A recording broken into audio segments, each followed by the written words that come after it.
नमस्कार दोस्तों, मैं प्रेम वर्मा लेके आया हूँ आपके लिए आज रीजनिंग क्लासेज। सबसे पहले आप सभी का करियर पॉइंट कोचिंग क्लासेज के इस यूट्यूब चैनल पर आप सभी का हार्दिक स्वागत है। दोस्तों, आज हम बात करेंगे रीजनिंग का वो वाला पार्ट जिसे मैं लॉजिकल रीजनिंग कहता हूँ, और उसका सबसे इम्पोर्टेंट टॉपिक है तार्किक वैनारिक। ये टॉपिक दोस्तों सभी एग्जाम में आता है। तो सबसे पहले बात करते हैं इसका बेसिक कंसेप्ट क्या है।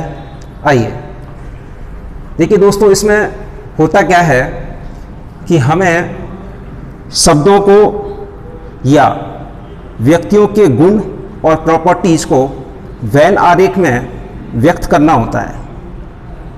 जैसे मैंने कहा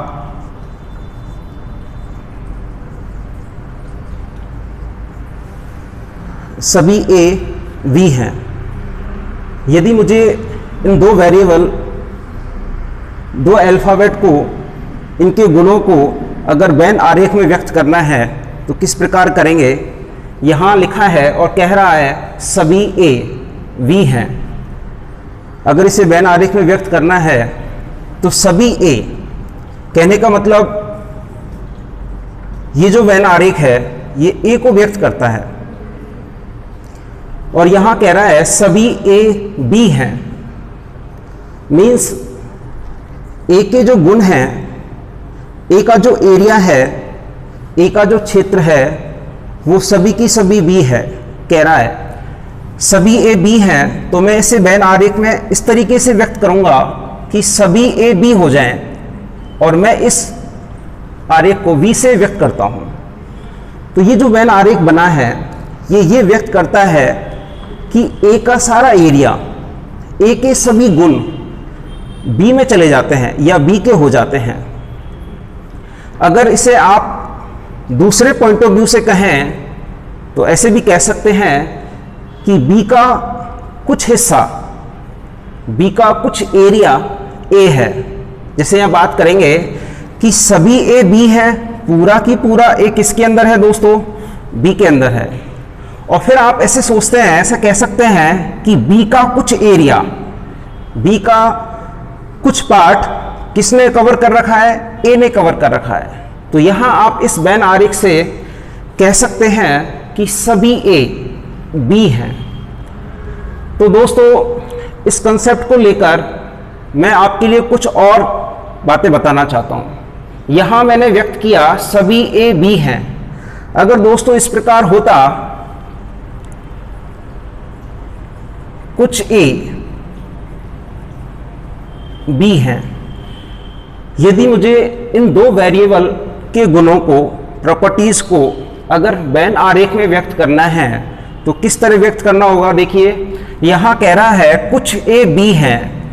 मीन्स ये हुआ कि अगर ये वेन आरेख ए को व्यक्त करता है और कुछ ए बी हैं, तो ए का कुछ हिस्सा अगर बी में चला जाता है तो ये वेन आरेख व्यक्त करेगा कि कुछ ए बी हैं। यहां पे आप देख सकते हैं कि ए का हिस्सा किस में जा चुका है, बी में जा चुका है। तो इसलिए यहां ये वेन आरेख व्यक्त करता है कि कुछ ए बी में चला गया।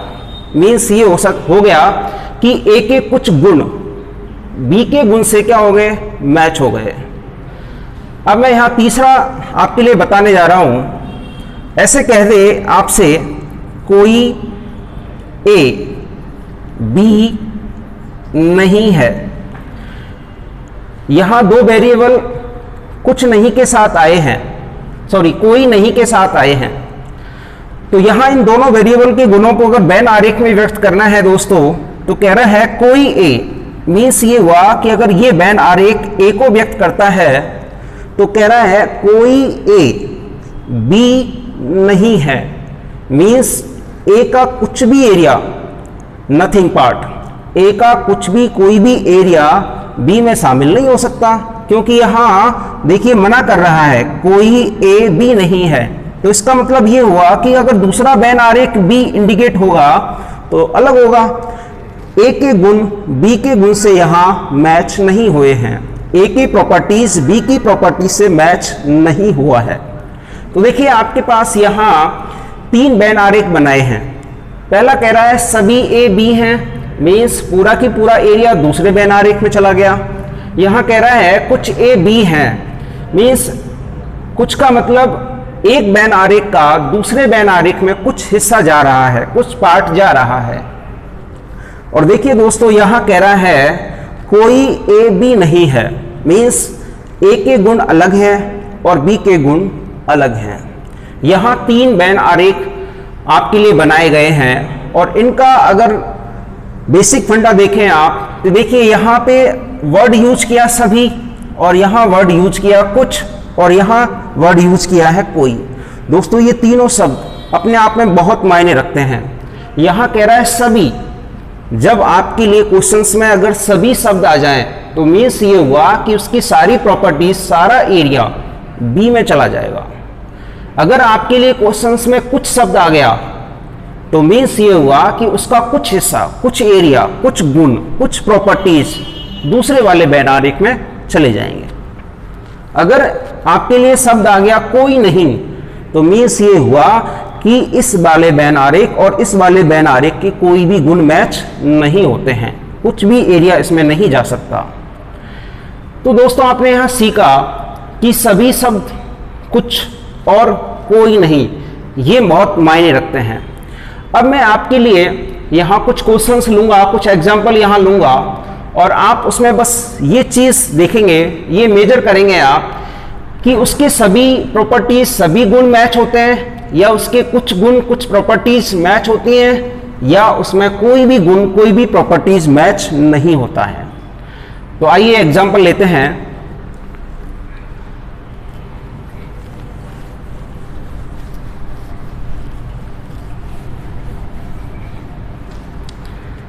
देखिए दोस्तों मैंने यहां लिखा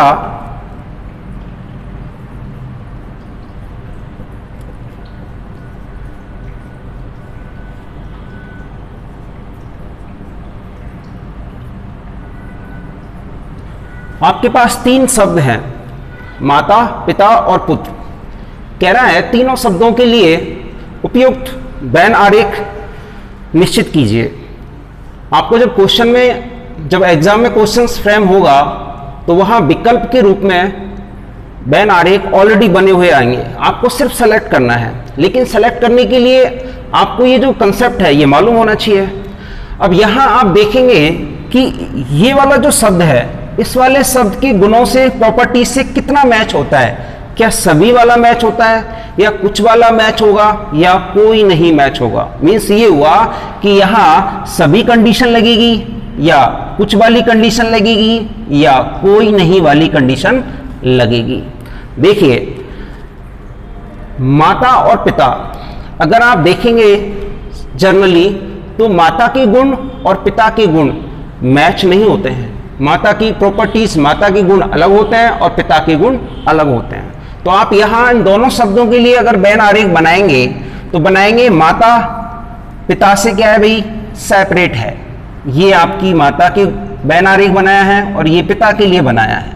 मीन्स ये हुआ कि कोई भी माता का गुण पिता के गुण से मैच नहीं होता है। अब बात करते हैं तीसरे शब्द के लिए। देखो दोस्तों तीसरा शब्द है पुत्र। अब सबसे पहले माता का मैंने गुण मैच किया पिता के साथ, अब मैं माता का गुण पुत्र के साथ मैच करूंगा। क्या माता और पुत्र के गुण मैच होते हैं? बिल्कुल भी नहीं, प्रॉपर्टीज मैच नहीं होती हैं। जब कोई भी प्रॉपर्टीज मैच नहीं होती हैं तो वो माता के साथ रिलेट नहीं होगा, अलग बनेगा बिल्कुल। अब आपने इसका इससे रिलेशन देखा, इसका इसके साथ रिलेशन देखा, इसकी कहानी हो गई खत्म। अब बात करते हैं पिता और पुत्र का क्या रिलेशन हो सकता है, पिता और पुत्र के क्या गुण मैच हो सकते हैं। देखिए दोस्तों आप बताइए दुनिया में जितने भी पिता हैं, मैं दुनिया की बात कर रहा हूं ना कि भारत की, दुनिया में जितने भी पिता हैं क्या वो सभी की सभी पुत्र हैं? बिल्कुल हैं। इसका मतलब ये हुआ कि पिता का पूरा एरिया दोस्तों किसके अंदर चला जाएगा? पुत्र के अंदर चला जाएगा। अब आपको इस तरीके से शब्दों के गुण देखते हुए उपयुक्त जो विकल्प दिए हैं उनमें से आपको वेन डायग्राम बने हुए आएंगे, आपको सिर्फ सेलेक्ट करना है। और सेलेक्ट करने से पहले आपका ये जो बेसिक कंसेप्ट है ये बिल्कुल भी क्लियर होना चाहिए। तो यहां हमने देखा कि माता और पिता के गुण दोनों के अलग होते हैं, कोई भी गुण मैच नहीं होता है, तो दोनों के वेन डायग्राम अलग बनेंगे। और फिर आपने देखा कि माता और पुत्र इन दोनों के गुण भी मैच नहीं होते हैं, तो इन दोनों का भी डायग्राम अलग बनाए, देखो सेपरेट है।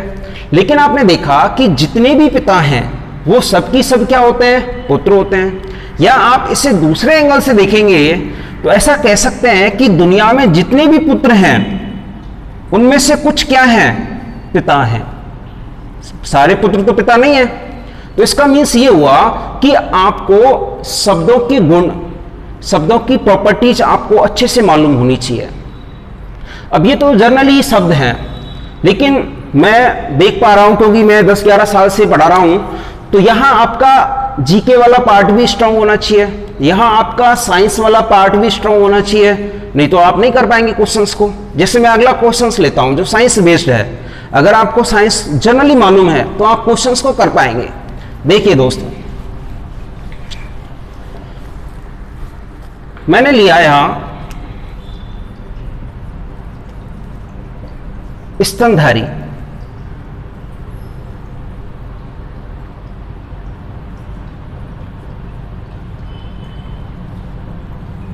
स्तनपाई,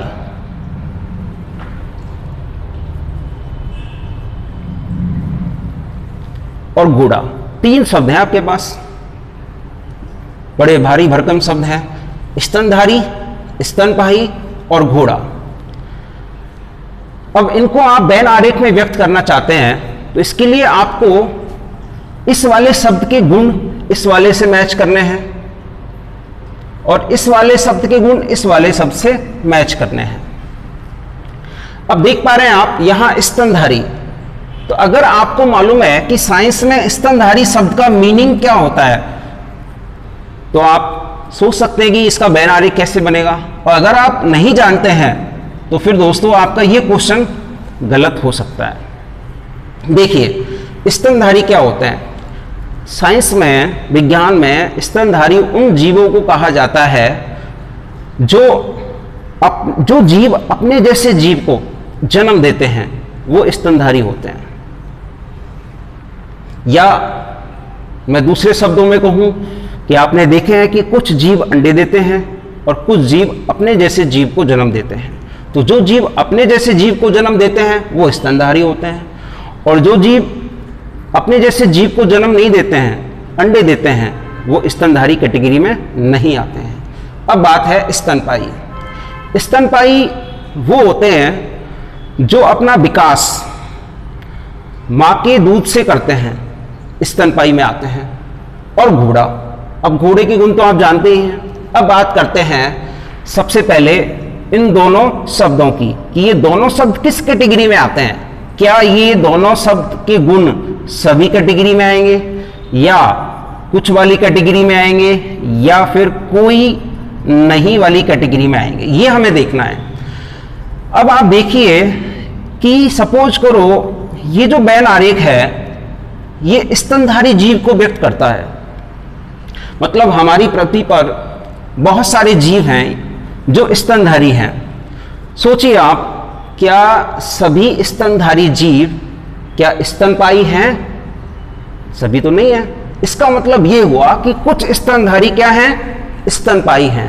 तो आप देखते हैं कि कुछ का डायग्राम कैसे बनाया था अभी हमने, तो यहां कुछ वाले डायग्राम में क्रॉस हो जाएगा।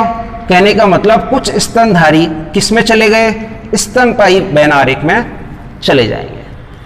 अब बात करते हैं घोड़ा की कि घोड़ा क्या है। तो आप देखते हैं कि घोड़ा ऐसा जीव है, अपने जैसे जीव को जन्म देता है, यदि है तो घोड़ा जो है वो स्तनधारी भी है, और घोड़ा क्या है दोस्तों, स्तनपाई भी है। तो इसका मतलब है कि अगर मैं इसका दूसरा या साफ सुथरा वेन डायग्राम बनाऊंगा तो दोस्तों ऐसे बनाऊंगा कि ये जो वेन आरेख है ये घोड़ा है, और ये किस में आएगा दोस्तों, स्तनधारी में आएगा। तो ये स्तनधारी हो गया। और बताइए कुछ स्तनधारी क्या है, स्तनपाई हैं। तो इसका, और घोड़ा भी क्या है, स्तनपाई है। तो बताओ इसका वेन डायग्राम क्या बन जाएगा, ये वाला बन जाएगा।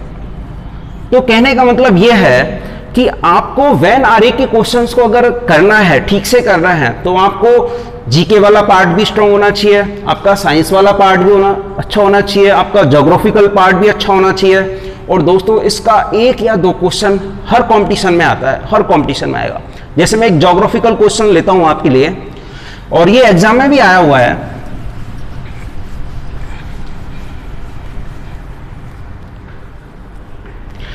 जैसे क्वेश्चन है उत्तरी अमेरिका,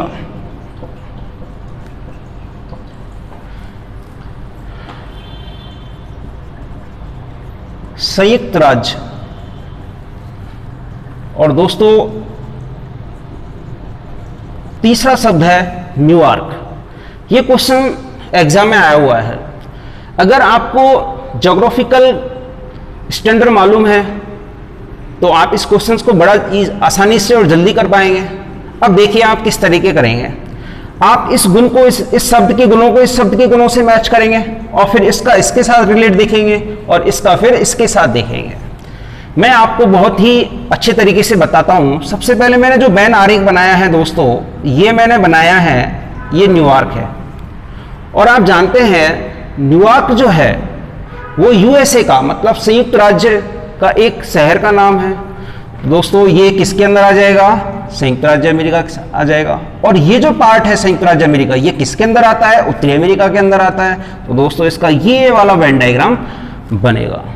तो दोस्तों ये शॉर्ट वीडियो में आपने सीखा कि अगर वेन आरेख के क्वेश्चंस को आपको ठीक से करने हैं, बिल्कुल करेक्ट करना है, तो आपको मैंने बताया कि आपके लिए साइंस थोड़ा सा मालूम होना चाहिए, ज्योग्राफिकल भी थोड़ा सा आपको एरियाज मालूम होनी चाहिए, और शब्दों पे आपकी पकड़ होनी चाहिए। ठीक है दोस्तों, तो मैं आज की इस वीडियो में ये लेके आया। नेक्स्ट वीडियो में मैं आपके लिए कुछ और एग्जाम्पल लेके आऊँगा जिसमें हम सीखेंगे वेन आरेख के क्वेश्चंस को किस तरीके से और बहुत जल्दी से ठीक करना है। मैं आपको आगे ट्रिक भी बताऊंगा कि रिजेक्शन मेथड कैसे यूज करना है।